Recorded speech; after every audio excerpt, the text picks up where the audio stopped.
Assalamualaikum warahmatullahi wabarakatuh. My name is Isanabia, and today I want to present about non-fiction article related to my thesis topic. The first one, we move to the first slide. The first one is CSLT briefing paper on language disorder with a specific focus on developmental language disorder. The first one, there is context 1.1, what has changed and why. In some cases, these problems have a clear etiology. In others, there may be risk factors of uncertain significance, and sometimes there is no known cause. Speech, language, and communication needs can affect children of all ages. For some individuals, the needs are mild or transitory. In others, they are more serious and persistent. 1.2 The Catalyst Process. In 2016, a consortium of experts in children's language disorders from a range of professional disciplines came together with the aim of reaching consensus of criteria and terminology of children's language disorders, with a focus specifically on children who will benefit from access to speech and language therapy services. This Catalyst Consortium conducted two studies using the Delphi method, which involved panel members anonymously writing and discussing statements about the criteria and terminology for children's language difficulties. And there is 1.3 Overview of language disorder in relation to SLCN. SLCN is broad category that covers the wide range of conditions affecting speech, language, and communication. Language disorder and the subtypes of language disorder, which is a developmental language disorder associated with, and differentiating conditions are nested within the overall category of SLCN. We move to the second slide. There is a diagnostic criteria and use of terminology. 2.1 Language disorder. Language disorder is the term used for children with SLCN whose language difficulties impact social and/or educational functioning and who are present with indicators of poor prognosis. 2.1 Developmental language disorder. The term developmental language disorder or DLD is adapted for children whose language disorder does not occur with another biomedical condition such as genetic syndrome, a sensory neural hearing loss, neurological disease, autism spectrum disorder, or intellectual disability. These were termed differentiating conditions by the Catalyst panel. And impairments in cognitive, motor, or behavioral domains can co-occur with developmental language disorder. These co-occurring conditions include attention deficit hyperactivity disorder or ADHD, motor problems, developmental dyslexia, speech difficulties, and limitations of adaptive behavior and/or behavioral and emotional disorders. It's recommended instead that diagnosis should be accompanied with specification of the nature of the language impairment in terms of impact on domains of phonology, grammar or syntax and morphology, semantics, word finding, pragmatics, and verbal learning. And there is 2.1.2 Language disorder associated with. The term language disorder associated with is used when there are differentiating conditions. These are biomedical conditions in which language disorder occurs as part of a more complex pattern of impairments. Differentiating conditions include brain injury, acquired epileptic aphasia in childhood, certain neurodegenerative conditions, genetic conditions, cerebral palsy, oral language difficulties associated with sensory neural hearing loss, autism spectrum disorder or ASD, and intellectual disability. And 2.2 What types of SLCN do not meet criteria for language disorder? Because emphasis is on children whose problems are unlikely to resolve without specialist help, care is needed in making a diagnosis of language disorder in preschool children. And the Catalyst Consortium projected use of the term delay to describe language skills that fall below the expected level for children aged 5 years and above. Third is a poor phonological awareness is not sufficient for a diagnosis of developmental language disorder. Impairments of in other language skills are required.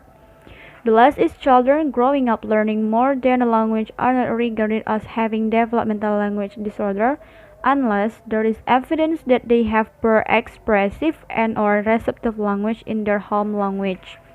We move to the third slide. The third point is assessment of need and differential diagnosis. It's essential that a broad range of areas are assessed to determine priority areas of need, and it's important that functional language skills are considered during assessment. Children with difficulties across many modalities of language, flatter profile, especially comprehension difficulties, are more likely to need support in order to make progress.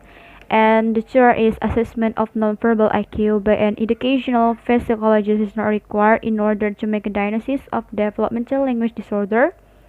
Functional language assessments suitable for diagnosis and prognosis are still a matter of debate and development. The last is the Catalyst Consortium identified some key indicators for more specialist assessment and intervention. The fourth one is prevalence of language disorders. While accurate prevalence rates are currently not available for adults with language disorders, research suggests the stability of diagnosis increases as children become older. So, the fifth point is intervention and building the evidence base. In terms of intervention for children with developmental language disorder, there is little research comparing language intervention approaches across conditions. As with all areas of practice, it's essential that SLTS evaluate the impact of interventions provided. We move to the next slide. There is a sixth point, impact and outcomes of developmental language disorder. Predicting prognosis in early years is difficult, but ability to predict improves as children get older. It's important to note that language disorder is a risk factor for poor outcomes, and appropriate support can ameliorate problems and help individuals cope with difficulties. And the last point is a potential impact on practice, service delivery, and commissioning. The RSCLT recognizes the potential impact to service and commissioning that result from these changes to terminology and criteria. However, terminology clarification can potentially help with planning services, data collection, and outcome measurement. Services may need to adapt current resources or training materials to reflect terminology changes. And we'll move to our second article, which is with the title Developmental Language Disorder, Concept, Confusion, and Critique. With the thesis statement is development disorders are highly crucial for general development of a child. And the introduction.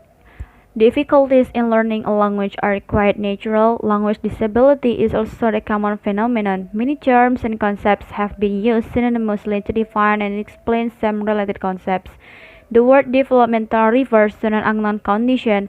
One usually tries to diagnose DLD when a child fails to acquire their own language for no obvious reason. There is types of language difficulty or disability. It's essential to differentiate the two terms, difficulty and disability. A difficulty is a learning condition which a learner may face, which can be minimized and even removed. On the other hand, a disability may be related to inborn condition, physical challenges which can be removed. However, a teaching or learning strategy can be evolved to combat the challenge. The first one is a phonology, the branch of linguistics that is concerned with the way sounds are produced at letter or phoneme or morpheme or word level. Children with difficulties with phonology may fail to distinguish between certain resembling sounds like t or d. The second one is morphology, study of grammar. Morphology involves the ability to combine words or phrases into correct morphological structure, popularly known as syntax. In this case, the user of the language is supposed to know the gender and the number of nouns and pronouns because the verb will accordingly be used in a sentence. In most cases, such issues are related to difficulties rather than disability unless the child is confused with the number itself. And the third one is lexicon or words. its collection of words that a user of a specific language possesses. A student having difficulties in learning may not be able to learn all associated words for different reasons, but a disabled child may have other reasons. And the last one is semantics or study of meaning. This refers to children's ability to understand the meaning of words and how meanings are expressed by combining words together. Children with DLD often have limited vocabulary and may make heavy use of a small set of words with rather general meanings. And we move to the DLD and speech disorder. Speech is the act of articulating or producing sounds which may negatively be affected for multiple reasons such as a structural or physiological factor, a neurological problem affecting motor control of the speech, or inability to perceive distinctions between sounds because of hearing impairment. And there is a relationship with other neurodevelopmental disorders. DLD often co-occurs with milder neurodevelopmental disorders of unknown origin, such as attention deficit, hyperactivity disorders, developmental dyslexia, or developmental coordination disorder. And there is diagnosis. There are 3 points that need to be met for diagnosis of DLD. The first one, the child's language difficulties to create obstacles to communication. The second one, the child's language problems are unlikely to resolve by 5 years of age.